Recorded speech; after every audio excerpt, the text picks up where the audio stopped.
I very often tell Danielle she's far more adventurous than I will ever, ever, ever be. But it's really fun to hear her stories and kind of live through her.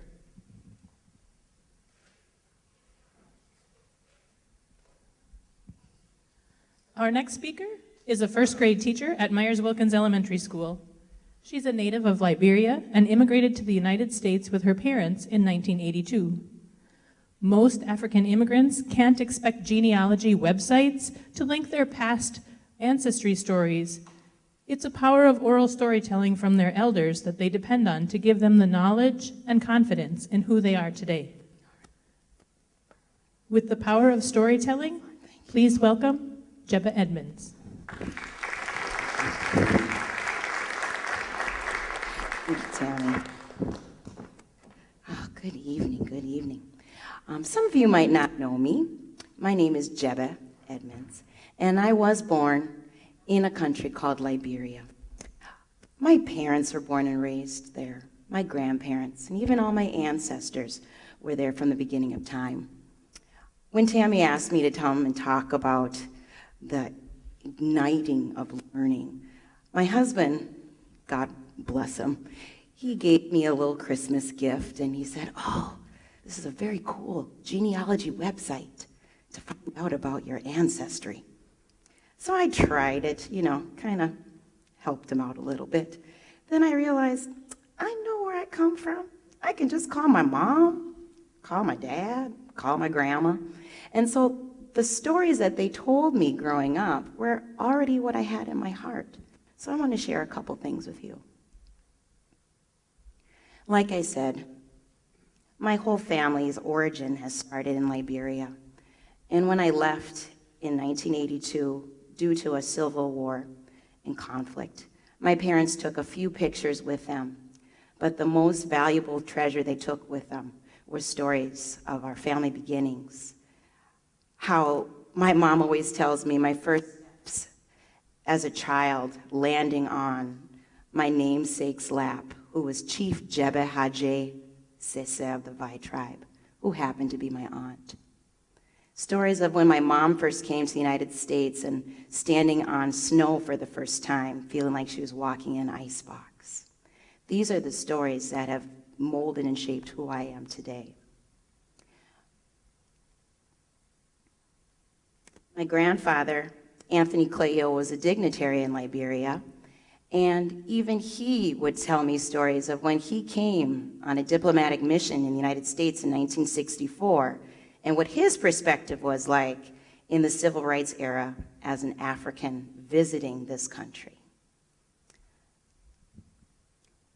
Now as an adult, a mother, a wife, and a first grade teacher, I've taken stories of the past and even humorous folk tales with my first graders, like Anansi the spider and that trickster little arachnid who loved to play tricks on all the animals in the forest and some people, and always gives them a nice little taste of his own medicine when they teach him a lesson in return.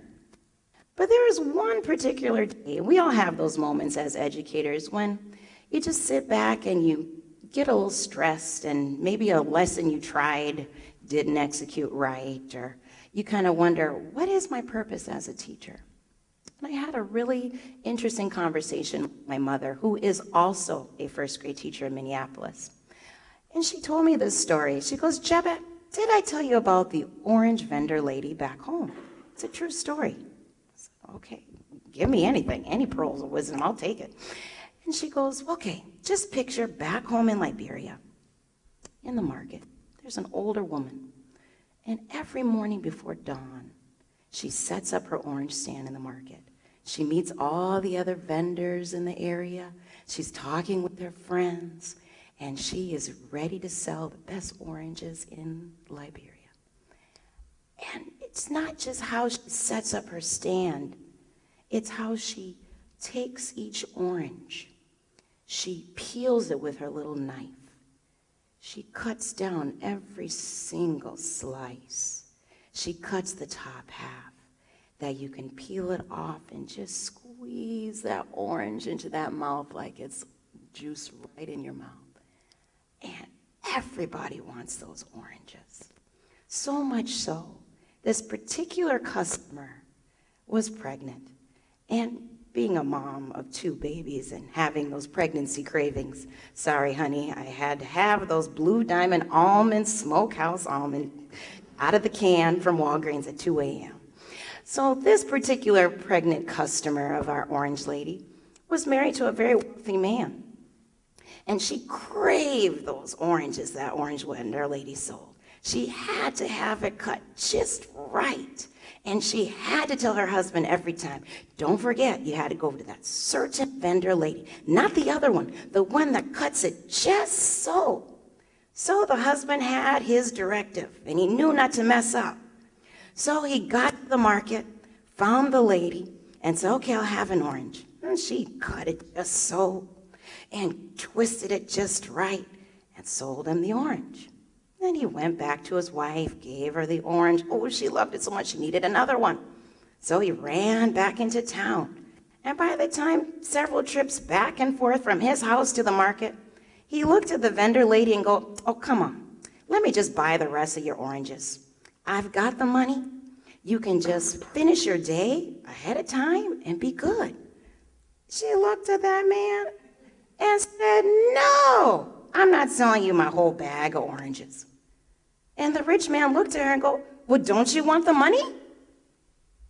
She looked at him cross and said, of course I want the money. But what is my purpose in life then? What is my role for the rest of the world? If I gave you my bag of oranges now, what would I do? What is left of me?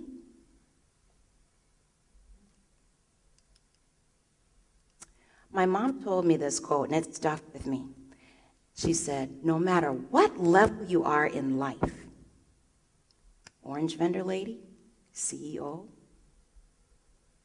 everyone has a sense of worthiness. And that is priceless.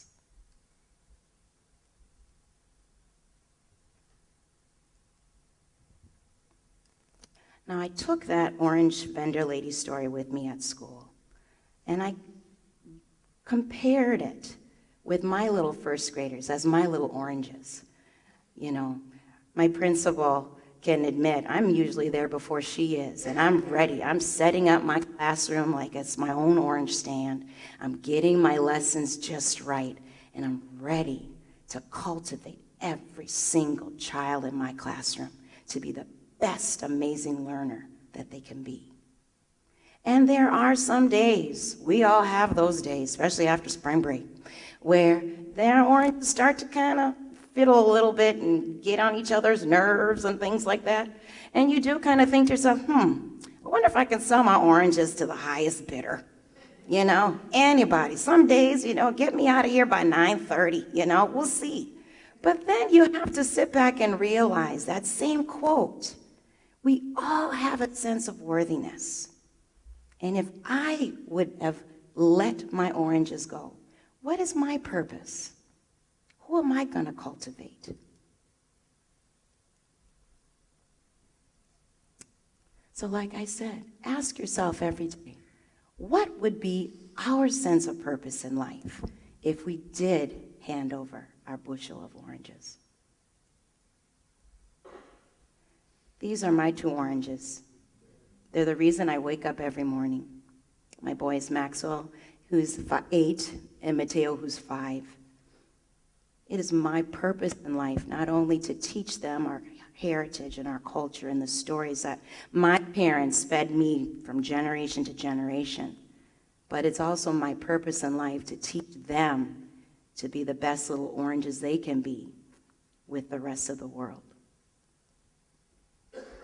Now, when you get up to school every morning and you set up your classroom, or before you talk with your colleagues, think about this before you go. How will you handle your oranges today? I share a lot of my stories on another passion of mine. It's a blog that I write with my dear friend, Dr. Jennifer Ryerson, and it's called Mommies in Black and White. So hopefully other oranges out in the world can understand what our purpose is in life and how to treat it wisely. Thank you very much.